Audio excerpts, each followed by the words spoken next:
Hello guys, आप सभी का आपके अपने यूट्यूब चैनल प्रवास फाउंडेशन क्लासेस में स्वागत है।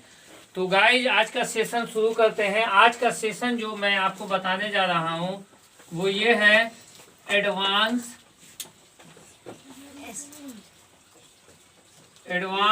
स्ट्रक्चर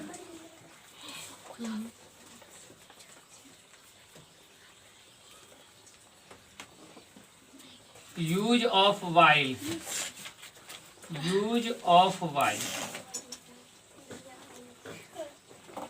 तो आज के एडवांस स्ट्रक्चर में आपको मैं बताने जा रहा हूं use of while. Use of while कहाँ कहाँ हम इस वाइल का इस्तेमाल करेंगे, प्रयोग करेंगे अपने डेली टॉकिंग में, और ग्रामेटिकल कंसेप्ट को भी समझेंगे साथ साथ। तो वाइल का दो मीनिंग निकल के आता है। पहला मीनिंग तो इसका ये निकलता है जबकि। वाइल का एक मीनिंग आपके डेली टॉकिंग में होता है जबकि, और दूसरा मीनिंग इसका होता है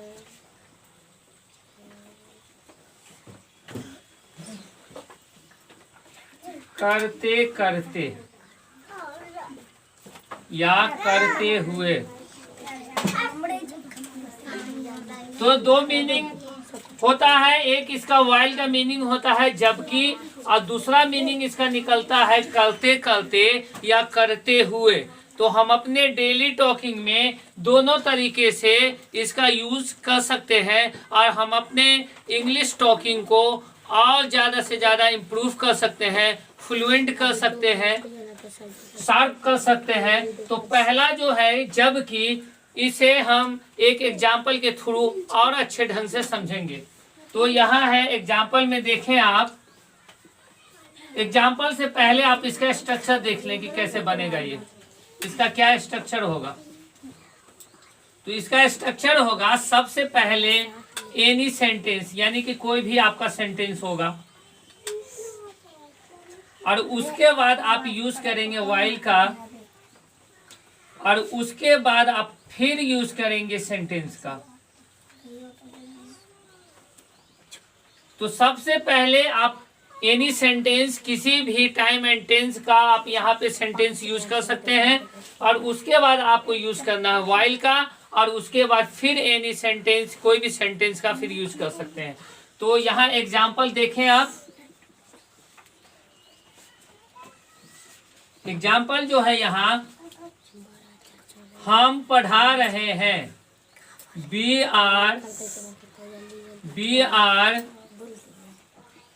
आर टीचिंग यू। हम आपको पढ़ा रहे हैं, वाइल जबकि आप बात कर रहे हैं, यू आर टॉकिंग। तो आपने देखा कि वी आर, पहला सेंटेंस जो हमारा है बी आर टीचिंग यू, ये कौन से टाइम एंड टेंस में है। ये जो है वो प्रेजेंट इम्परफेक्ट टाइम में है, प्रेजेंट इम्परफेक्ट टेंस में है। तो पहला सेंटेंस हमारा जो है, मैंने पहले ही आपको बता दिया है कि पहला सेंटेंस और लास्ट वाला सेंटेंस, ये दोनों सेंटेंस किसी भी टाइम एंड टेंस में रह सकता है, हो सकता है। तो पहला सेंटेंस मैंने लिया बी आर टीचिंग यू, जो कि प्रेजेंट इम्परफेक्ट टाइम का है, और उसके बाद मैंने यूज किया यहाँ वो वाइल। वाइल मीन्स होगा यहाँ पे जबकि, और उसके बाद सेकेंड सेंटेंस जो मैंने यहाँ पे यूज किया वो भी यूज मैंने किया प्रेजेंट इम्परफेक्ट का। तो इसका मीनिंग क्या होगा, हम आपको पढ़ा रहे हैं, हम आपको क्या कर रहे हैं, पढ़ा रहे हैं, जबकि आप बात कर रहे हैं। एक और एग्जांपल देखिए, ही इज रीडिंग, वह पढ़ रहा है, वाइल यू आर लाफिंग, जबकि तुम हंस रहे हो।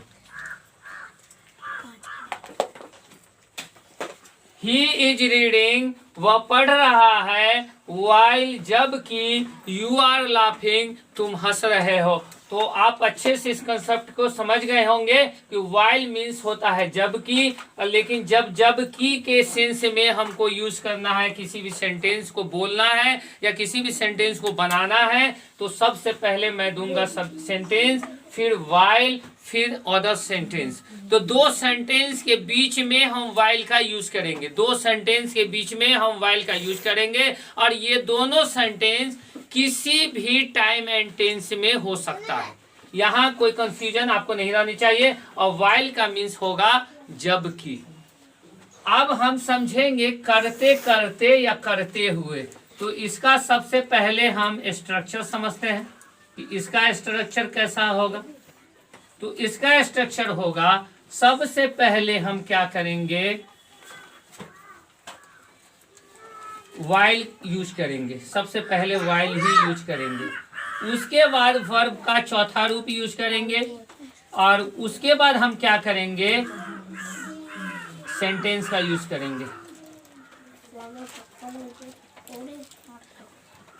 तो यहाँ क्या देखा आपने, वाइल पहले यूज करेंगे, वाइल के साथ वर्ब का चौथा रूप यानी आईएनजी फॉर्म का प्रयोग करेंगे, उसके बाद सेंटेंस। यहाँ पर भी सेंटेंस किसी भी टाइम एंड टेंस में हो सकता है। तो इसे और अच्छे ढंग से हम एग्जाम्पल के थ्रू समझेंगे। सबसे पहले हम देंगे वाइल, उसके बाद देंगे speaking, speaking English. While speaking English, अंग्रेजी बोलते बोलते, वाइल स्पीकिंग इंग्लिश, अंग्रेजी बोलते बोलते, आई entered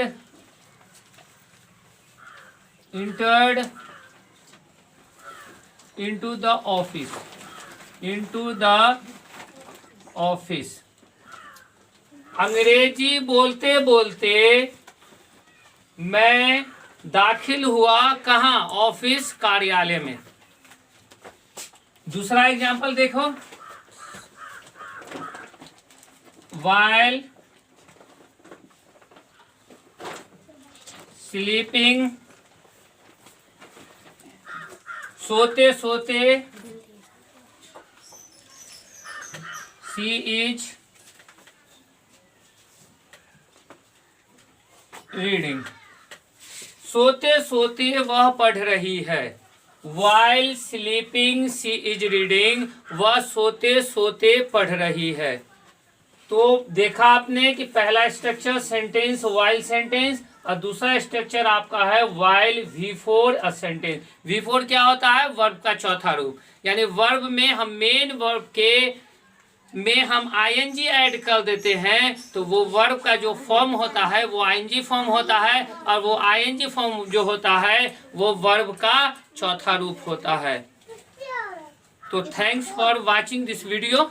अगर आपको हमारा ये वीडियो, हमारा ये स्ट्रगल, हमारा ये प्रयास अगर आपको पसंद आए तो प्लीज़ इसे शेयर करें, नए हैं तो सब्सक्राइब करें, लाइक करें, और अच्छे से इंग्लिश को आप सीखें। और इसी के साथ मैं अपनी बातों को ख़त्म करता हूँ। Thanks for watching this video. Have a nice day. Good bye.